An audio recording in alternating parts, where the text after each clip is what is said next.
મિત્રો, સૌરાષ્ટ્રમાં અને ખાસ કરીને કાઠિયાવાડ, તમે જ્યારે એની લહેકીમાં સાંભળો તો તમને ખૂબ મજા આવે. આપણી કહેવતો કે ચતુરાઈ ચારણા તણી, રીત રજપૂતા, આશરો આહિરનો.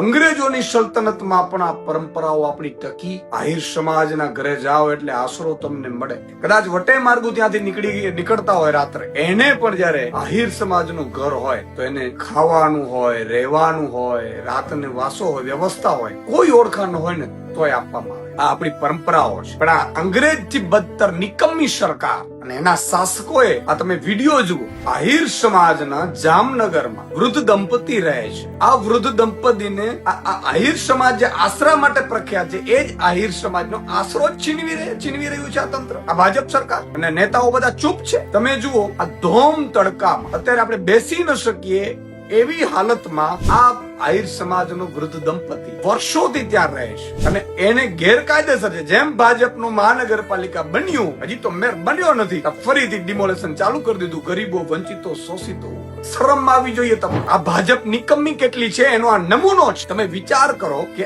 આ ધમધમતા તડકામાં આ દંપતી જાશે ક્યાં? અને તમે એમ કહો છો કે ચલો એ ગેરકાયદેસર. એકવાર માની પણ લઈએ ગેરકાયદેસર. તમે ઉદ્યોગપતિ અદાણીને હજારો લાખો એકર જમીનો આપણે આપીએ છીએ, અકણના ભાવે આપીએ છીએ.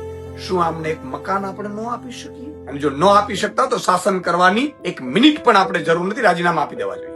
એક વૃદ્ધ માતાને પોલીસ ટીંગાટોળી કરીને લઈ જાય છે, શરમથી માથું ઝૂકી જાય છે. મારું હું કઈ કરી નથી શકતો, કારણ કે નમાલા શાસકો, નમાલા નેતાઓ અને અંગ્રેજથી બદતર સરકાર. આ પોલીસની પણ તાકાત ન હોવી જોઈએ, કોર્પોરેશનની પણ તાકાત ન હોવી જોઈએ, અને કોઈની પણ ન હોવી જોઈએ. આવી રીતે તમારે માની લો કે ડિમોલેશન કરવું તો વ્યવસ્થા તો આપો, વૈકલ્પિક વ્યવસ્થા. મિત્રો, આ એક પીડા છે. જાગો, બીજા 10 ને જગાડો અને જ્ઞાતિ જાતિ ધર્મમાંથી ઉપર આવી અને પોતાની સરકાર, જનતાની સરકાર બનાવો. નહીં તો આ દેશી અંગ્રેજો તમને મને જીવવા નહીં દે.